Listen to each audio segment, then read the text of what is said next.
Mas Nanda, lagi ngapain? Ini lagi ngompres file nih. Hah? Iya, lagi ngompres file. Tak boleh mau nggak? Udah.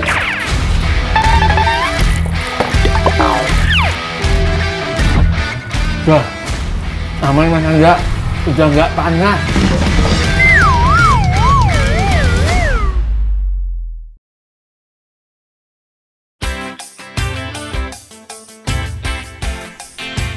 Lur, buat happy gak harus nunggu nanti. Koyo aku iki lagi semangat banget ngangkut dagangan warung. Wah, mana tuh? Ini ngisi warung. Kata orang, kerja apa aja sing penting tekun. Ojo malesan yo. Ngisi bang. Dul, mana? Ini nganter bareng warung. Oh, iya dah. Ngopin Dul. Mas Nanda tahu aja nih kalau aku lagi butuh kopi. Sering-sering gini dong. Wah, pegel juga. Makasih Bang ya. Ya. Wah, enak nih risol. Ya Bang ya? Iya. Nah, Iya. risolnya juga enak nih. Mas Nanda, lagi ngapain? Ini lagi ngompres file nih. Hah? Iya, lagi ngompres file. Tak boleh mau nggak? Udah. Kalau gini mah gampang mas, gak usah bingung. Tinggal pakai kain sama air aja. Dari zaman aku orok, kompresnya begini ini mas. Wah, aman Mas Nanda, udah nggak panas. Ya wis Mas Nanda, tak tinggal dulu yo. Mau lanjut antar barang dagangan. Mas Nanda, Loh, makasih ya Mas ya kopinya sama risolnya ya. nggak mau dihabisin sekalian. Oh iya makasih. Bawa dah.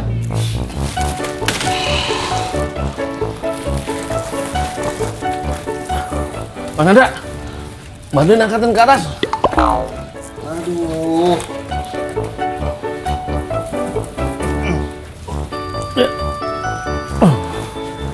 Makasih Mas Nanda. Ya. Moga-moga itu laptopnya nggak panas lagi. Iya dah. Tinggu lu bener dihabisin. Padahal nawarin doang. Bener-bener dah. Dul.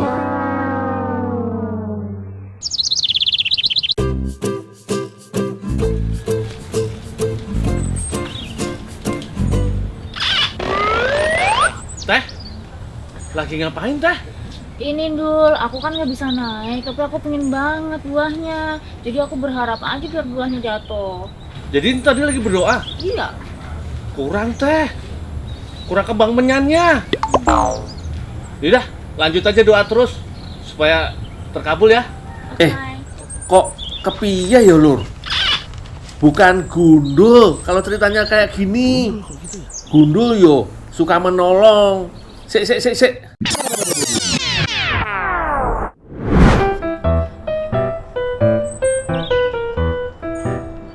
Teh, lagi ngapain teh? Ini aku kan nggak bisa naik, terus aku pengen banget buahnya. Jadi aku lagi berharap semoga buahnya jatuh. Ah, doa teteh terkabul. Nih, Tuhan suruh aku lewat sini teh. Pengen buah bisbul? Iya. Wah, tidak teh. Aku ambilin teh. Makasih. Yeay.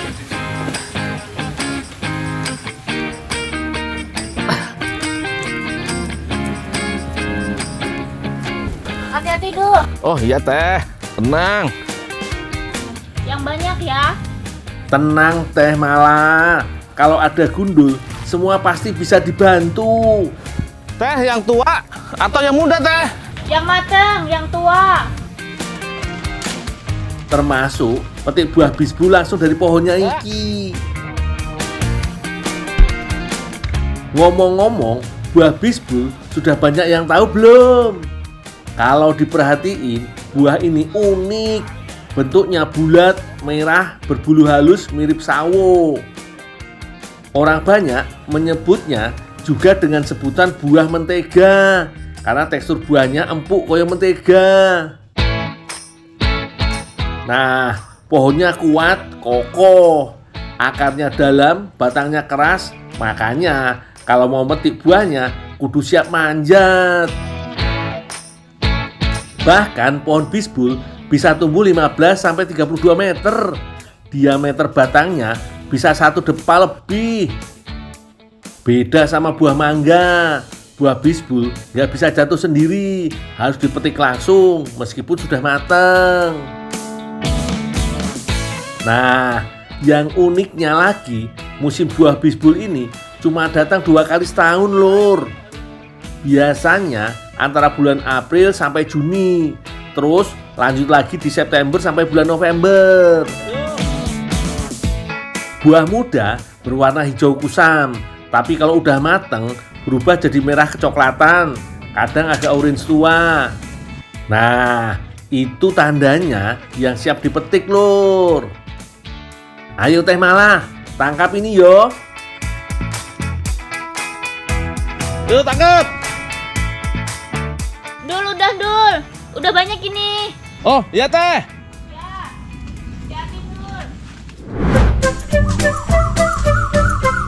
Oh iya, Lur. Ternyata si bisbul ini bukan buah asli Indonesia. Dia pendatang dari negeri seberang, negeri Filipina sana. Sekitar abad ke-19, tanaman ini mulai dibawa ke Indonesia oleh para pedagang atau ahli botani Belanda yang hobi mengumpulkan tanaman tropis dari berbagai negeri. Zaman itu, Lur, banyak banget tanaman yang jalan-jalan antar negara. Ada kopi dari Afrika, jambu dari India, dan bisbul dari Filipina. Indonesia dengan iklim tropisnya jadi tempat singgah yang pas banget buat mereka tumbuh dan berbuah. Pertama kali katanya bisbul tumbuh subur di daerah Bogor, Lur. Dari situ menyebar ke berbagai kota seperti Depok, Sukabumi, sampai Jawa Tengah. Orang kampung dulu memanggilnya buah mentega karena dagingnya lembut kayak mentega dan rasanya manis.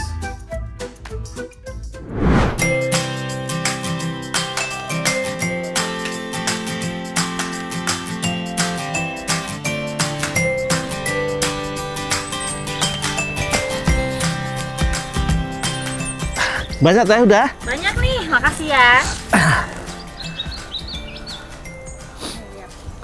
Wah, Teh, mau dibuat apa sih Teh? Ini buah bisbulnya. mau dimakan biasa aja. Alah Teh, kalau cuma dimakan biasa mah gak ada sensasinya. Flat banget. Mending diinovasi Teh. Jadi makanan apa gitu? Bikin apa ya? Mau nggak tak bantu? Boleh, boleh. Ya wis Teh Mala, kalau setuju nanti aku ajak bikin santapan enak pakai buah bisbul ini yo. Terus ini barang-barang gimana? Ya aku antarin dulu, makanya Teteh siap-siap dulu. Oke, oke. Ya, nanti aku susul. Oke. Tapi selesai aku antar barang titipan warung iki yo.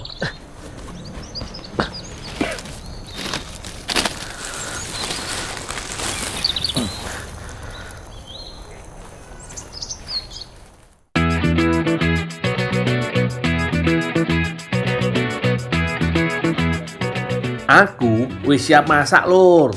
Ini dia bahan-bahannya. Gak pakai ribet kok. Untuk bikin adonannya ada tepung ketan, tepung maizena, gula pasir, dan susu cair. Lalu ada biji wijen untuk bahan toppingnya yo. Ayo Teh Mala, dimasukkan dulu tepung ketannya semua yo. Baru campur sedikit dengan tepung maizena. Tambahkan gula pasir biar tambah manis. Kayak aku. Dan tuang susu cair untuk mencampurkan semua adonan sampai rata.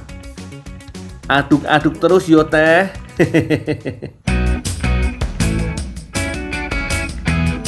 Sambil menyiapkan adonan, aku juga sibuk mengupas buah bisbulnya, Lur. Sik, kalau diamati lebih dekat, banyak yang bilang buah bisbul mirip sawo. Tapi kalau dipegang, rasanya beda. Lembut banget kayak nyentuh kain bludru. Kalau udah mateng, rasanya kayak campuran sawo, apel, dan sedikit aroma mentega. Aneh sih, tapi bikin nagih. Kalau udah dibagi 3, ya nanti diwarna. Adonan sudah tercampur rata. Lanjut dibagi menjadi 3 bagian untuk diberi warna. Ada warna merah, kuning, dan hijau. Buah bisbul yang sudah dikupas, lanjut aku haluskan dengan cara diremas-remas aja kayak gini. Tekstur buah yang lembut jadi lebih mudah hancur kan, Lur? Aku ngukus dulu yang Dul. Oh, iya Teh.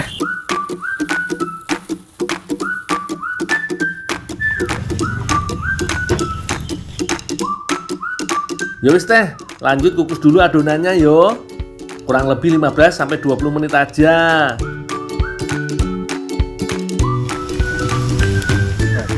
Setelah dikukus, adonan bakal mengental dan diamkan sampai dingin dulu yo. Udah dikukus Teh? Udah nih Dul. Nih, adonannya udah mateng. Ya. Udah kenyal-kenyal juga. Yuk, tinggal kita bentuk. Jadi nanti dipipihin dulu. Nih, yang pakai 1. Kita roll, kita pipihin, baru nanti diisi buah bisbulnya. Lur, ini kulit dari adonan yang sudah dikukus tadi, Lur. Teksturnya kenyal, mirip kulit mochi. Pipihkan dulu sampai memanjang. Bisa pakai botol kaca atau alat bantu yang lain. Kalau sudah, lanjut beri isian buah bisbul yang sudah dihaluskan di atas kulit mochinya. Dan gulung sampai isian buah bisbul tertutup sempurna. Lanjut, potong sesuai selera. Jangan lupa taburan wijen di atasnya. Gampang kan, Lur? Ayo Teh Mala, bikin yang lebih bagus yo.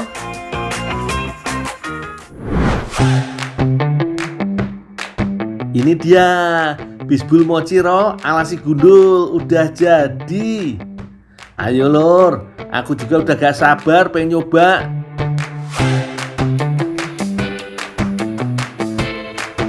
Wih, jos gandos Lur. Selain rasanya enak, bisbul ini juga punya banyak manfaat. Katanya bisa bantu pencernaan, kayak vitamin, dan bagus buat daya tahan tubuh. Tapi yang paling penting, buah ini bukti kalau alam menyimpan banyak kebaikan. Teh, aku mau nambah lagi boleh yo?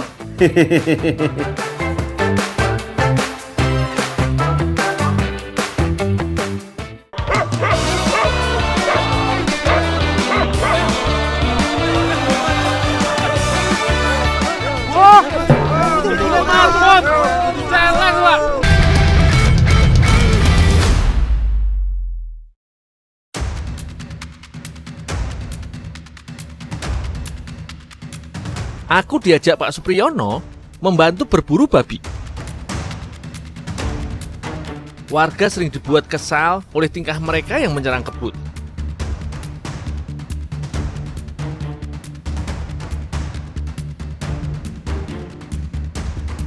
Kami sudah menyiapkan jaring, perangkap, dan anjing untuk membantu berburu.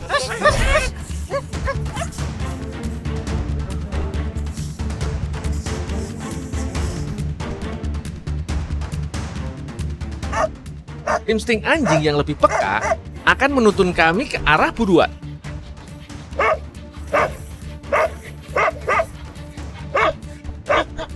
Nah kan, benar saja, kami menemukan pergerakan yang mencurigakan.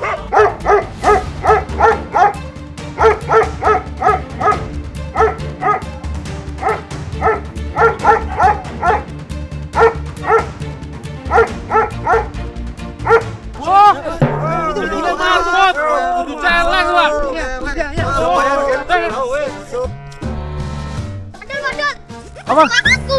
Hah? Marmotku. Di marmotmu? Masa? Wah, lu itu wah seneng ya jebul marmutnya. Ya kok iso ucul. Kandane lali ditutup neh. Bagus Pak.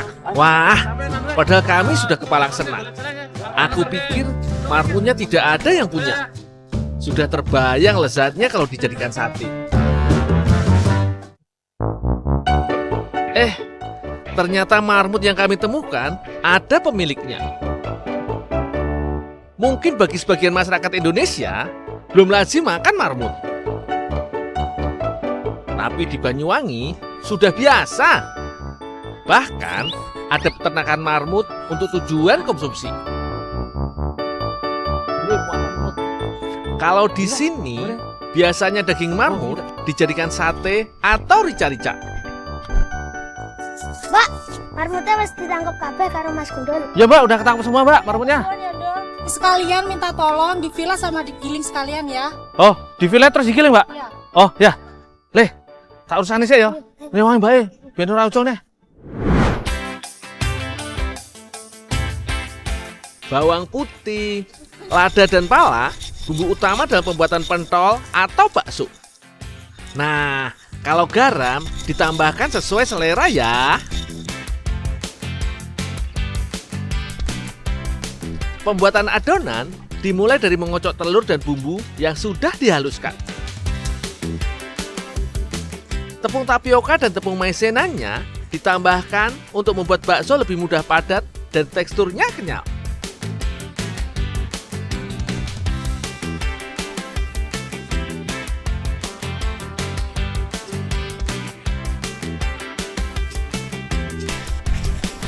Mbak, ini mbak dagingnya udah digiling mbak. Oh ya, makasih ya, Ndol. Tolong sekalian buatin api ya. Oh iya mbak.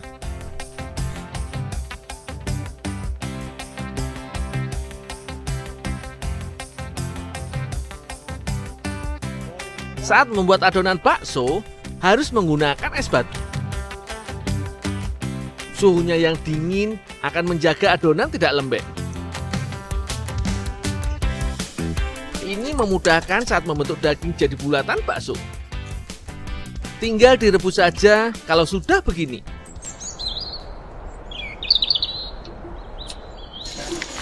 Boleh ki aku yang pentole. Oh, iya Pak. Aku harus memastikan bulatan-bulatan bakso dimasak dalam air yang sudah mendidih, supaya daging lebih cepat matang. Aku pernah diberitahu, bakso awalnya dibuat orang Cina untuk membuat daging mudah dimakan oleh usia lanjut. Jadi, daging dihaluskan dulu supaya lebih gampang dikunyah. Katanya sih, terinspirasi dari pembuatan kue mochi. Makanya, daging digiling dan dibentuk bulat-bulat mirip kue mochi. Kalau mereka sih masih pakai daging babi. Kalau di Indonesia diganti daging sapi, ayam, atau ikan. Sekarang ternyata bisa juga pakai daging marmut. Nah, kalau bakso sudah mengambang seperti ini, artinya matang dan siap disantap.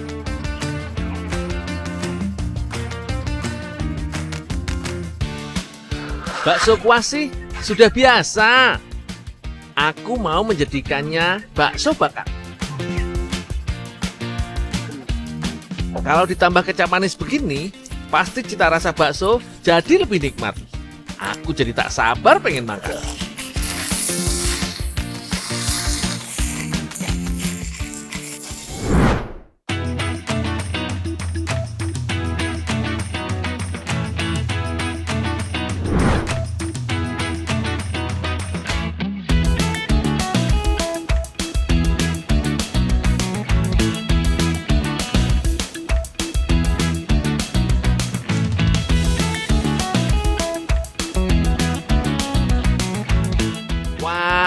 Ternyata semua suka bakso yang aku buat.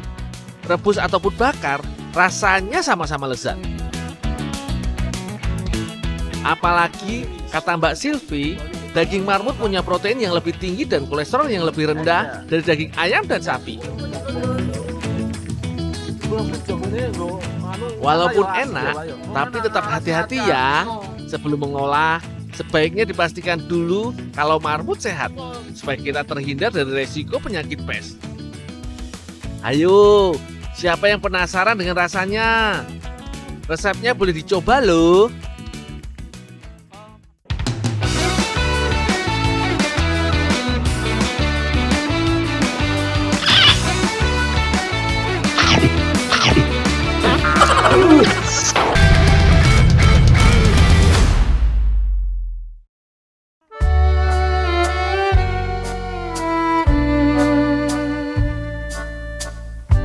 sore, Lur. Dari paras tampanku yang di atas rata-rata, harusnya sudah pada ngerti kalau asalku bukan dari bumi. Buktinya, ya sekarang ini aku sedang ajak Neng Eja buat mudik ke langit, naik karpet ajaib. Seger banget. Iya, pemandangannya indah ya, A. Neng. Tuh, lihat tuh. Wih, Wah, indah banget, A. itu rumah-rumah kecil-kecil. Makasih ya, A, udah ajak aku terbang. Nah, nggak apa-apa, pokoknya demi Neng. Wah, pokoknya A akan berusaha sebisa mungkin. Nih, A, makan dulu. Aku dan Neng Eja sudah mirip Aladin dan Putri Jasmine, toh, Lur.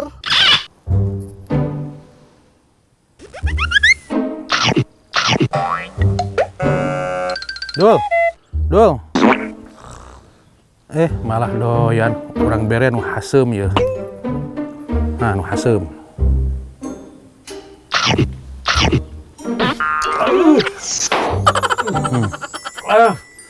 Mamang, aduh.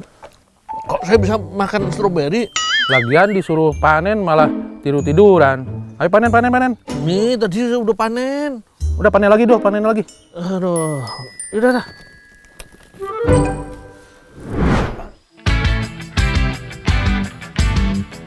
Kembali ke kenyataan, Lur. Ayo kita kerja. Dul, sing loba metik stroberi na. 3, Kang. Nih, udah banyak. Oh. Ayah si Eneng. Iya, A, mari, A. Iya.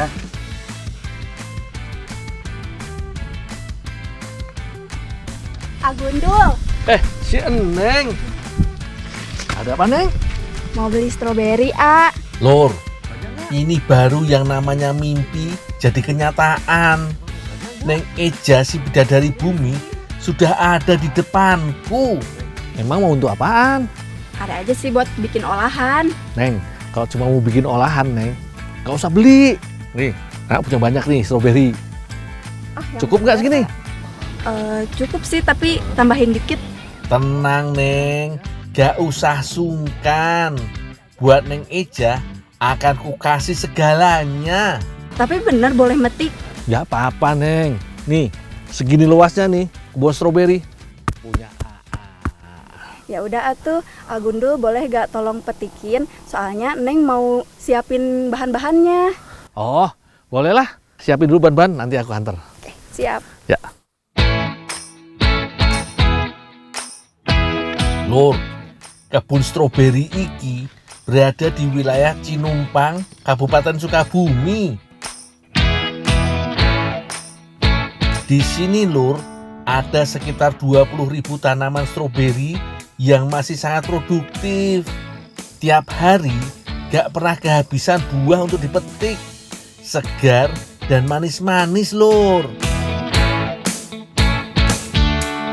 Oh iya, tanaman stroberi biasanya sudah bisa dipanen saat usia 2-4 bulan.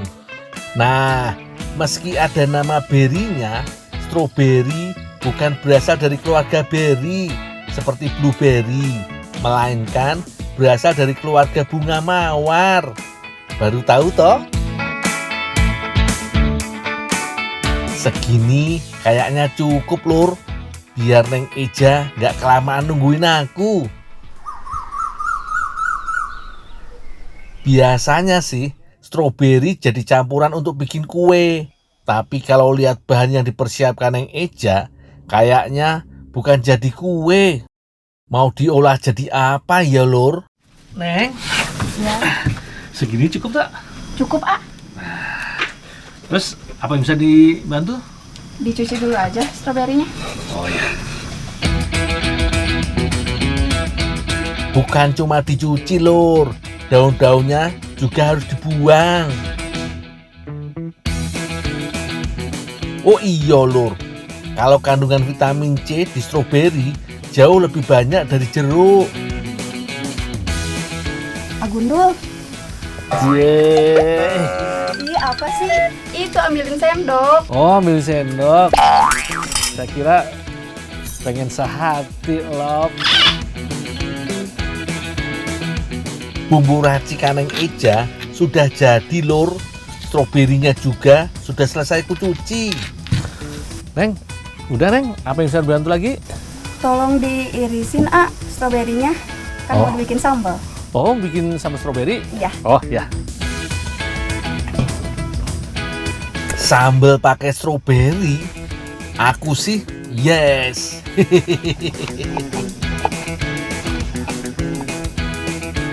Yang penting buat aku mah rasanya pedas, Lur.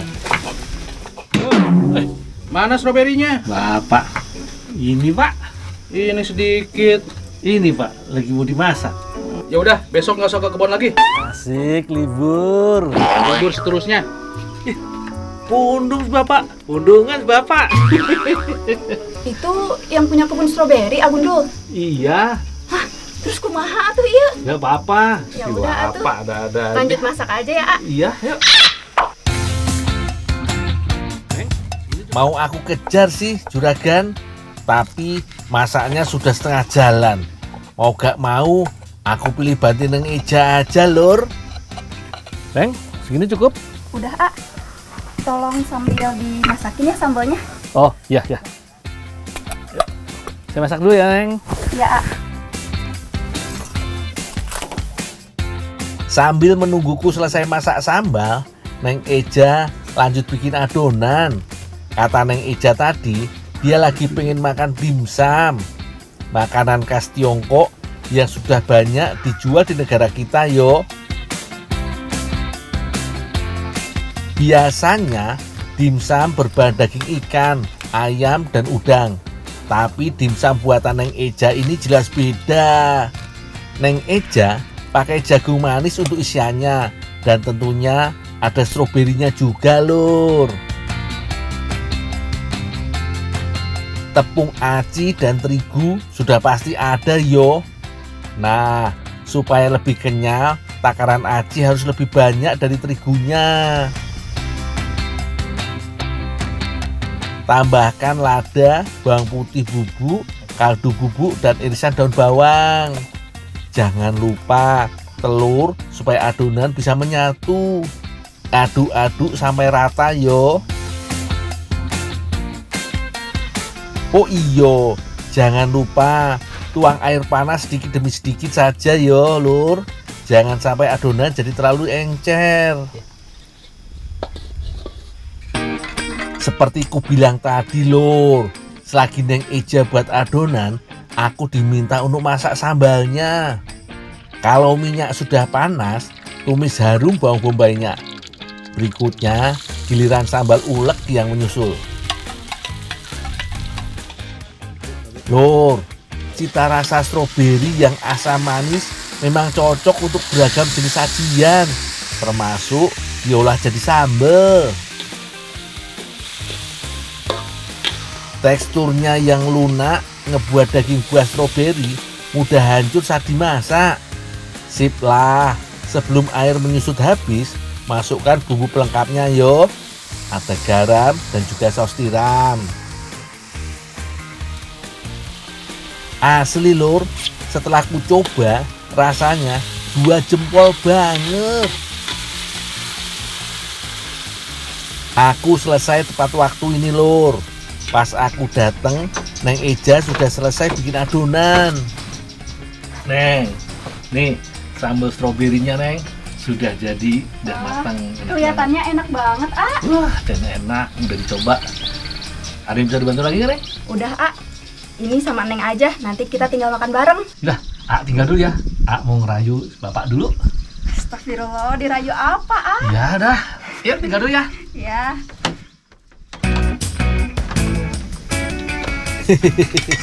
Jangan cemburu yo, Neng. Aku mau rayu juragan supaya bisa kerja di kebun stroberi lagi. Terusin aja, Neng, bikin dimsumnya. Namanya juga dimsum stroberi. Stroberinya jangan sampai lupa ditambahin yo, Neng. Ditaruh di atas begini juga. Oke. Lanjut, kukus dimsum selama setengah jam yo. Ini baru luar biasa. Dimsum stroberi dengan sambal stroberi. Rasa penasaranku terjawab sudah. Kenikmatan dimsum stroberi ini lezat tiada tara. Dimsumnya kenyal, sentuhan stroberi di atasnya juga tidak merusak rasa. Dicocol sambal stroberi makin nikmat lur. Pedasnya mantap. Ditambah lagi ada rasa asam seger dari stroberinya. Jos gandos lur.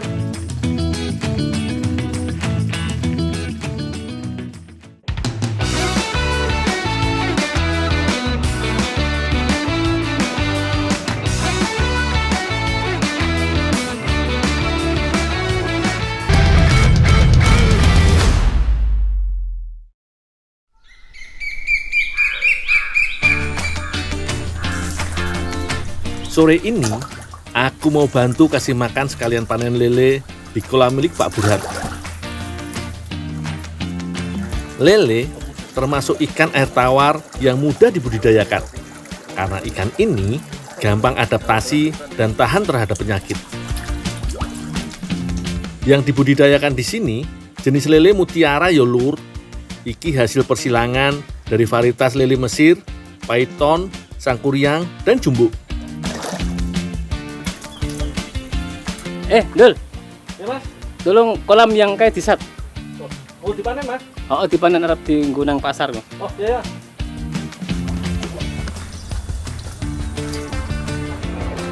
Budidaya lele di sini memakai kolam terpal bulat. Diameternya sekitar 2 meteran. Lele bisa dipanen sekitar usia 3 bulanan lur. Sebelum dipanen, biasanya air kolam harus dibuang dulu supaya lebih gampang memanen.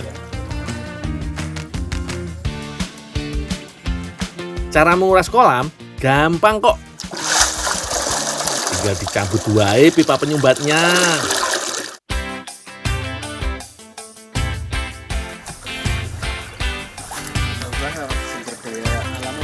Nah, wis asat iki banyune. Bisa langsung diserok lelenya, lalu dimasukkan ke wadah.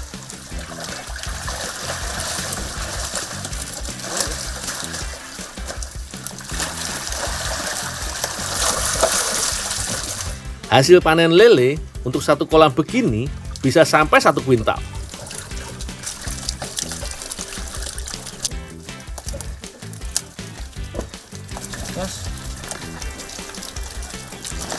Dul. Ya mas, wis yang gede iki. Kita nang Mbak Dani sik. Oh iya. Lele yang aku anter iki mau diolah jadi bermacam makanan lur.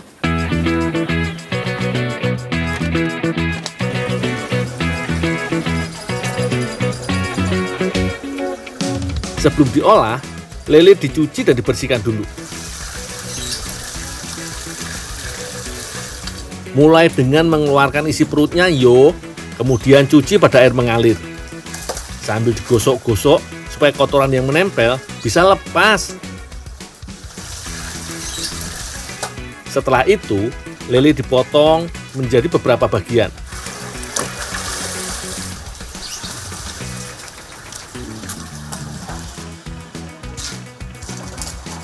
Di UMKM sini, seluruh bagian lele akan diolah yo.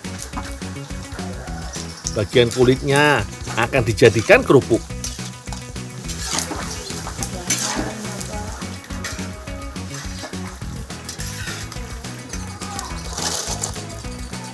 Gizi kulit lele gak kalah dengan dagingnya ya lur. Salah satunya mengandung protein yang lumayan tinggi. Kalau dagingnya akan diolah jadi abon lele. Setelah dicuci, lele dikukus selama setengah jam sampai empuk. Jadi nanti lebih gampang memisahkan daging dan tulangnya.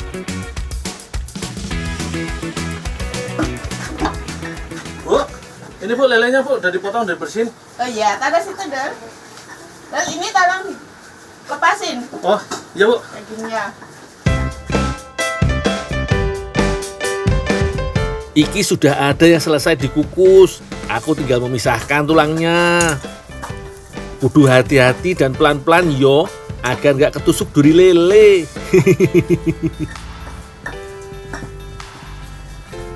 Lele nggak cuma jos gandos rasane kalau dimakan, tapi di sini juga wakai pol.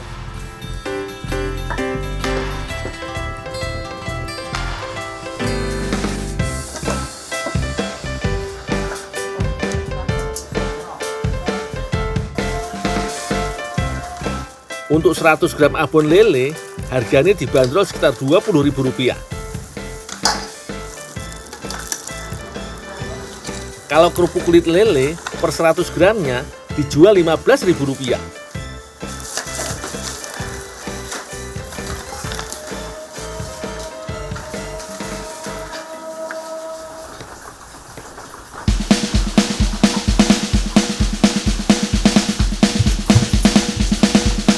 Mbak, disuruh ngantar duri kali Mbak. Oh ya, makasih Dur. Oh iya Mbak. Katanya Mbak Rida dan Ibu Ria mau buat pastel dengan isi tulang lele. Wah, piye kuwi bentuke? Mbak, ini kepala karo durine tulung diopen ya Mbak ya. Oh nggih. Ternyata nggak cuma tulang lele aja, kepala lelenya juga dipakai jadi bahan pastel. Selain itu, ada tepung terigu, tepung maizena, telur, garam, dan mentega. Untuk isi pastelnya, pakai wortel, kentang, bawang putih, daun bawang, lada, garam, dan gula. Wortel dan kentang dipotong dadu kecil yo. Untuk tulang dan kepala lele mesti di oven selama 1 jam.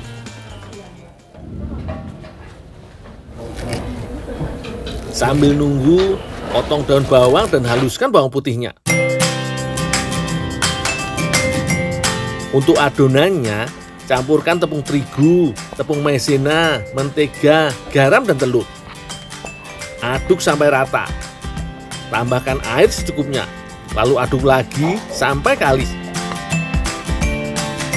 Biar cepet kalis, ngadonnya sambil ditekan-tekan dan dibanting gini yo. Wah, iki kalau lagi nesu-nesu bisa sekalian buat pelampiasan lur.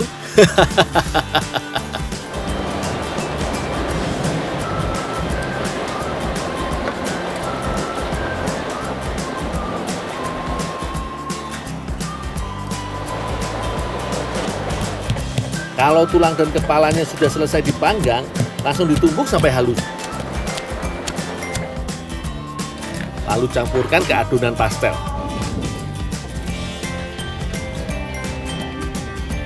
Setelah adonannya jadi, masih harus digiling lagi lur. Tujuannya supaya lebih mudah membentuk pastelnya.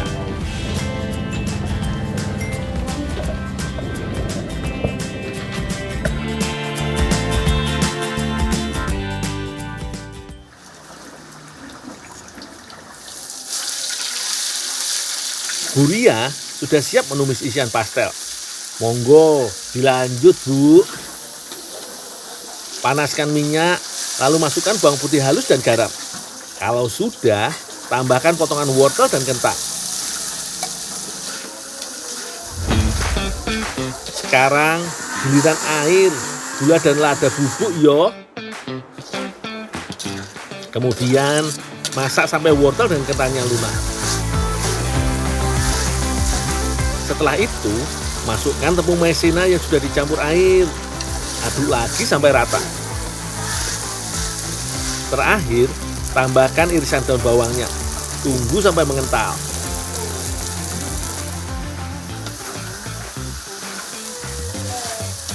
Sudah mau jadi ki lur, tinggal membentuk dan mengisi pastel.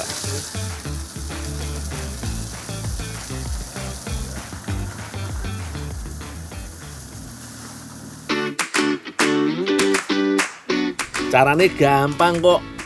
Masukkan tumisan ke dalam adonan, lalu tutup rapat isinya.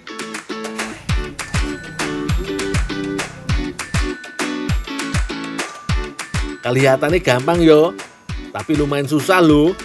Soalnya harus memastikan isiannya nggak ambiar dan bentuknya tetap rapi. Kalau sudah dibentuk semua, pastel bisa langsung digoreng.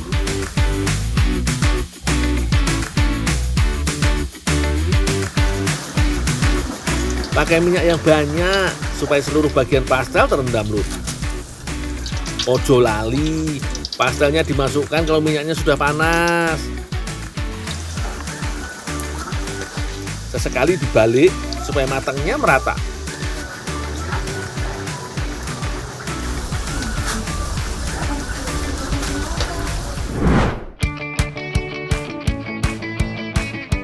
Wih, apik bener yo tampilannya. Jadi tambah penasaran sama rasanya. Kulit pastelnya agak sedikit gelap dan ada bintik-bintik hitam. Bukan karena gosong yo iki, tapi karena menggunakan bahan spesial. Kepala dan tulang lele yang berwarna agak kehitaman. Mari kita santap lur.